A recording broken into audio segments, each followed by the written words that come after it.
জয় হরিচাঁদ, জয় গুরুচাঁদ, জয় মা বাবা। শ্রদ্ধেয় ভক্তবৃন্দ, আশা করছি সবাই ভালো আছেন। শ্রীহরির কৃপায় সবাই ভালো থাকুন, এই প্রার্থনাই করি। তো আজকের দেখাবো 33 কোটি দেবতা।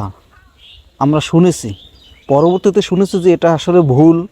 33 কোটি নয়, 33 জন দেবতা আমরা শুনেছি। তবে সেই 33 জন দেবতা আসলে কোন জায়গাটায় আছে, আর কোন জায়গায় এই লেখাটা থেকে তারা ভুল ব্যাখ্যা করে, মূর্খ পণ্ডিতগণ বা মূর্খ ধর্মগুরু তৎকালীন সময়ের, তারা ভুল ব্যাখ্যা করে 33 কোটি দেবদেবীর সৃষ্টি তারা করেছিলেন।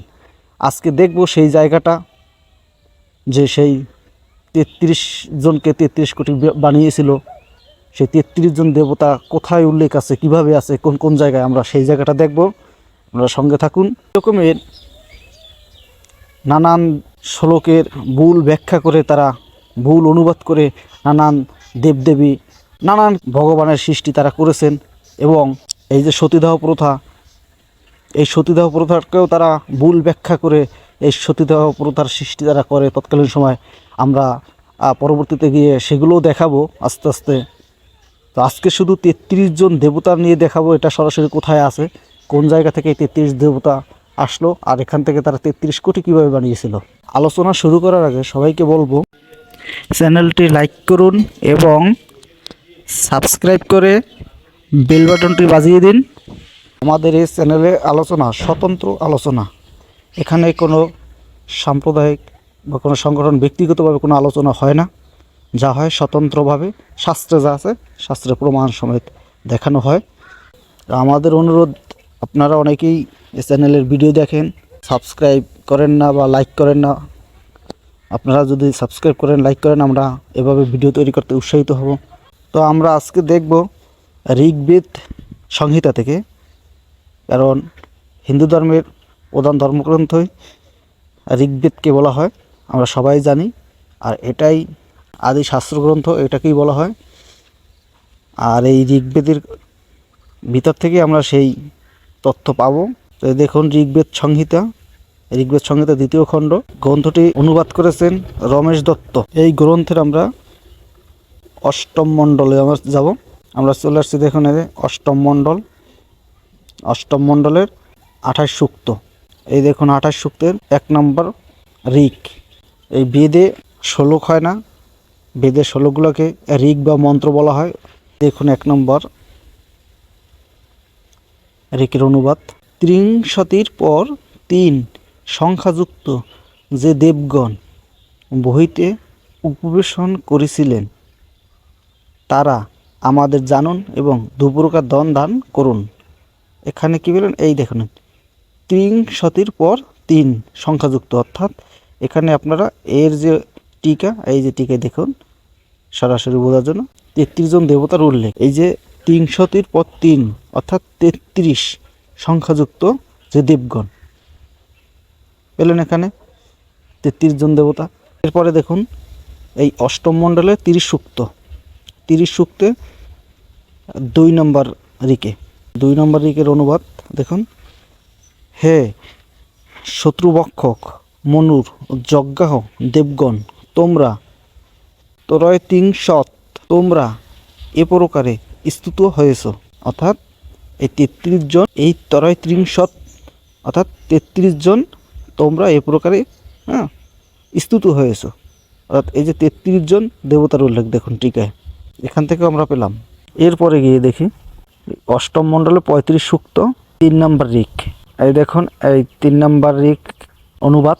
হে হৃদয়, তোমরা এ যজ্ঞ ভক্ষণকারী ত্রয়ত্রিংশ সংখ্যক দেবগণের সাথে মরুদ্গণ ভৃগুগণের সাথে একত্রে এবং উষা ও সূর্যের সাথে মিলিত হয়ে সোমপান করো।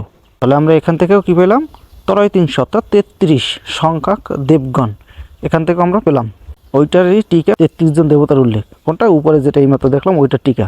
এরপরে দেখুন এই 8ম মণ্ডলের সূক্ত 39, এই 39 সূক্তের আমরা দেখবো 9 নম্বরে। দেখুন 9 নম্বর মূল ঋক, এই হলো অনুবাদ।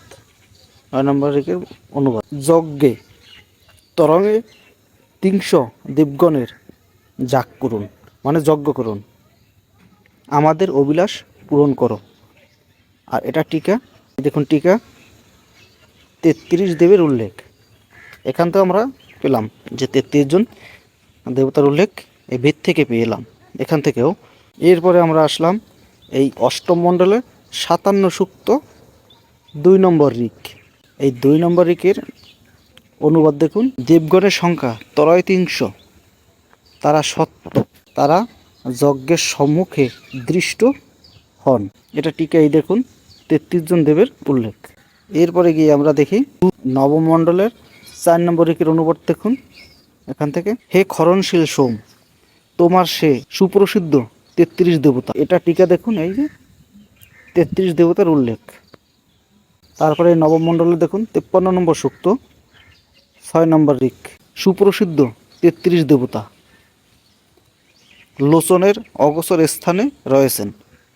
তো কী পেলাম এখান থেকেও আমরা সেই এই নবম মণ্ডল থেকেও 33 দেবতার উল্লেখ পেলাম। এই হলো অনুবাদ। 330 ও 9 জন দেবতা অগ্নির পরিচর্যা করেছেন, তাকে ঘৃত দ্বারা অভিষিক্ত করছেন। এখানে আমরা কি পাই দেখুন, এখানে টিকা থেকে আমরা ভালো বুঝতে পারবো, অর্থাৎ 3339 দেবতার উল্লেখ।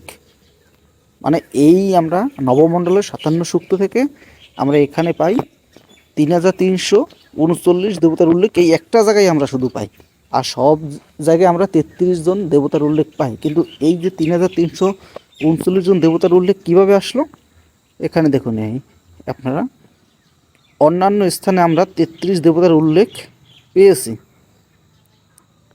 কোনো কোনো পণ্ডিত বলেন সেই 33 সংখ্যার মধ্যে ক্রমান্বয়ে একটি এবং দুটি শূন্য দিয়ে পরে যোগ করে সংখ্যা পাওয়া গেছে, যথা 33 প্লাস 303 প্লাস 3003 ইজিক্যাল টু 3339। অর্থাৎ আমরা অষ্টম মণ্ডলের যে কটা শক্তি দেখালাম প্রত্যেক জায়গায় এই 33 জন দেবতারই উল্লেখ পেয়েছি। শুধু এই নবম মণ্ডলের একটা ঋক থেকে আমরা 3339 জন দেবতার উল্লেখ পাই। সেটা কীভাবে পেলাম তাও আপনারা এখানে দেখুন। তো আমরা আজকে ঋগ্বেদ থেকে সেই 33 কোটি দেবতার বিষয়টা খণ্ডন করলাম। কী পেলাম এখানে, যে এখানে 33 জন দেবতার উল্লেখ আছে। এটা তৎকালীন সময় যারা এর ঠিক মতন অনুবাদ করতে পারেননি, তারা এটাকে ভুল ব্যাখ্যা করে 33 কোটি বলে চালিয়ে দিয়েছেন। আর সেখান থেকেই এই নানান ধরনের পুরাণ রচনা করে, এখান থেকে নানান দেবতার নাম পাওয়া যায়। সেই দেবতাগুলো আসলে কি, তারা সেগুলো না বুঝেই এই এক একটা নাম নিয়ে এক একটা পুরাণ রচনা করেন, এক একটাকে রূপক হিসাবে রূপদান করে তারা নানা ধরনের পুরাণ রচনা করে, নানা ধরনের দেবদেবী সৃষ্টি করে।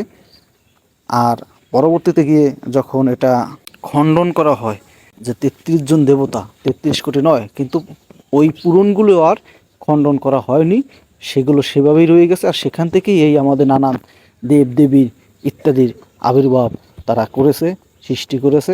আর সেগুলো নিয়েই আমরা আজও আছি, আমরা বুঝতে পারি না তাদের এই ভেজালগুলো। তো আজকে আপনারা এখান থেকে পেলেন, আশা করি বিষয়টা বুঝতে পারছেন। তো আপনারা আমাদের সাথে থাকবেন এভাবে নিত্য নতুন নানান শাস্ত্রগ্রন্থের সঠিক তথ্য প্রমাণ দেখার জন্য। অবশ্যই চ্যানেলটা সাবস্ক্রাইব করবেন এবং সকল বন্ধুদেরকে শেয়ার করে আমাদের চ্যানেলটা দেবেন।